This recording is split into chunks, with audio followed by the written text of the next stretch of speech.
মিছিল আন্দোলনে আসছি, এর একটাই কথা, সব কথার এক কথা, মানতে হবে 8 দফা। তো প্রধান উপদেষ্টার কাছে আমাদের আবেদন হচ্ছে, আমাদের যত দ্রুত সম্ভব 8 দফা দাবি পূরণ করে দিন। এত বারবার 2 মাস হয়ে গেছে, আর রাস্তায় থাকতে পারছি না, এবার আমরা ক্লান্ত।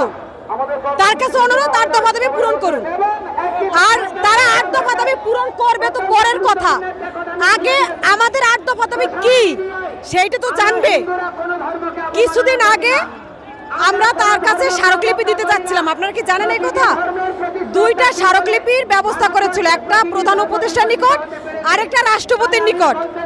একটা দেশের একজন উপদেষ্টা সংখ্যা যারা লঘু, তাদের 8 দফা দাবি পূরণ করবে তো তখন যখন সেটা জানবে, যখন সেটা গ্রহণ করবে।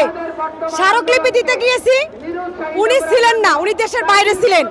ওনার তো আরো কর্মচারী আছে, আরো সরকারি লোক আছে যারা অনায়াসে স্মারকলিপিটা গ্রহণ করতে পারতেন। কিন্তু প্রেস ক্লাব থেকে আমরা এগোই সেগুনবাগিচা, আমাদের আটকায়। আমরা স্মারকলিপি দিতে কোনো মিছিল নিয়ে যাইনি, কোনো ব্যানার নিয়ে যাইনি, 5000 লোকও নিয়ে যায়নি, মাত্র 5 থেকে 10 জন লোক গিয়েছি। আমাদের প্রেস ক্লাব থেকে আটকানো হয় সেগুনবাগিচায়, সেগুনবাগিচা থেকে আবার আটকানো হয়। দেন আমাদের 4 জনকে যমুনাতে নেয় পুলিশ, খুব যত্ন সহকারে গাড়িতে করে 4 জনকে যমুনাতে নেয় স্মারকলিপি নেবার জন্য। 1 ঘন্টা আমাদের 4 জনকে দাঁড় করিয়ে রাখে, 4 জনের আলাদা আলাদা করে নাম নেয়, নাম্বার নেয়। এরপরে বলে যে আপনারা এবার আসতে পারুন, স্মারকলিপি গ্রহণ করতে পারবো না।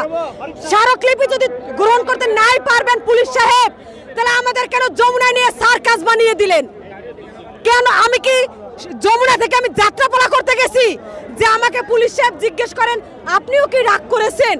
যাত্রাপালা করতে গেছি যে তুই যাত্রাপালার ডায়লগ দিবে আমাকে? গিয়েছি স্মারকলিপি দিতে, গ্রহণ করবি। গ্রহণ যদি না করবি তাহলে আমাদের ঘন্টা পর ঘন্টা কেন আটকে রাখলি? তাহলে একটা দেশের সরকার পূরণ তো দূরের কথা, সে স্মারকলিপি গ্রহণ করতে পারছেন না, তাহলে সে কিভাবে আমাদের 8 দফা দাবি পূরণ করবেন? 64টা জেলার ম্যাক্সিমাম জেলাগুলোর প্রতিমা ভাঙচুর। আজ আমরা সুষ্ঠু বিগ্রহে পূজা করতে পারছি না, সব জায়গায় পূজা হবে ভাঙ্গা প্রতিমায়, সব জায়গায়। আর বলা হয় কি যে এর আগে কোথায় ছিলে?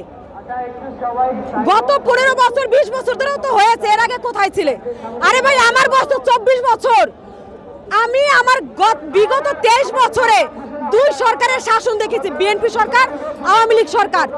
ওই 2 সরকারের শাসনামলে যতটুকুন আমরা অত্যাচারিত নির্যাতিত হয়েছি, 2 মাসে তার রেকর্ড ছাড়িয়ে গিয়েছে।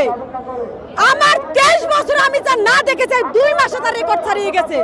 আজ কোন জেলা আক্রান্ত হতে বাকি নাই, দিকে দিকে আগুন জ্বলছে। যশোরের এক মহিলাকে, ভদ্র মহিলাকে মেরে ম্যানহোলে ঢাকনা চাপা দিয়ে রেখে দিয়েছে। আরে ভাই, আমিও তো ঢাকাতে একা থাকি, আমার বাবা দূরে থাকে। আজকে যশোরের তাকে ম্যানহোলে ঢাকনায় চেপে রেখেছে মেরে, আমার মারলে তো ভাই কেউ দেখবে না। তাহলে প্রধান উপদেষ্টা, আপনি এরকম কত মা বোনের ম্যানহোলে ঢাকনা দেওয়া দেখলে বা নির্যাতিত হলে তারপরে আপনি 8 দফা দাবি পূরণ করবেন? আর কত চান আমরা নির্যাতিত হব? কত চান ম্যানহোলে ঢাকনা আমাদের মরদেহ পাবে? আরে আমি মরে গেলে তোমার বাবা আমার পাবেও না। কত মানুষ মরে যাবে, তাদের বাবা মা তাদের পাবেও না। পাহাড়ে আগুন জ্বলছে দেখেননি? কয়টারে গুজব বলবেন? কিছু প্রকার জীব আছে মিডিয়াতে গুজব বলে উড়িয়ে দেয়। কোনটা গুজব? উত্তরাতে মিছিল দিয়েছে, পূজা হতে পারবে না, এইটা গুজব। উত্তরবঙ্গে হামলা হয়েছে, এইটা গুজব। গণেশ প্রতিমা ফেলে দিয়েছে না ভেঙে দিয়েছে, এইটা গুজব। কিশোরগঞ্জের প্রতিমা ভেঙে পড়ছে 2 দিন আগে, এইটা গুজব। যশোরের যে মাকে মেরে ঢাকনা দিয়ে রাখছে, এইটা গুজব। কোনটা গুজব? যারা গুজব বলুন, প্রমাণ সহকারে গুজব বলুন যে হ্যাঁ এটা গুজব। আগে প্রমাণ দেন যে আমরা গুজব। আর যদি গুজবই হয় তাহলে কাজকর্ম ফেলে এসে আমরা এখানে সার্কাস করতে আসছি? আজকে শহীদ মিনার আমরা সার্কাস শো দেখাতে আসছি? 2 মাস ধরে আমরা সার্কাস শো দেখাই। এই যে যারা চাকরিজীবী, আমরা যারা স্টুডেন্ট, 2 দিন পর আবার পরীক্ষা, টিউশন, যারা চাকরিজীবী তারা চাকরিতে যেতে পারছেন না, কারণ তারা নির্যাতিত, লাঞ্ছিত, অত্যাচারিত, দিকে দিকে আগুন। আর এইটার গুজব বলে উড়িয়ে দিচ্ছেন। তাহলে আমরা কি ফুর্তি করি? 2 মাস ধরে ফুর্তি করতে আসছি এখানে।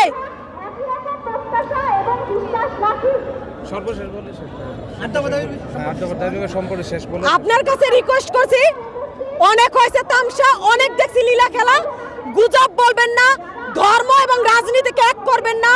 আমরা কোনো রাজনীতির দল হয়ে আসিনি, আমরা কোনো প্রকার রাজনীতি প্রচার করতে আসিনি, কোনো রাজনীতির দল হয়ে আসিনি।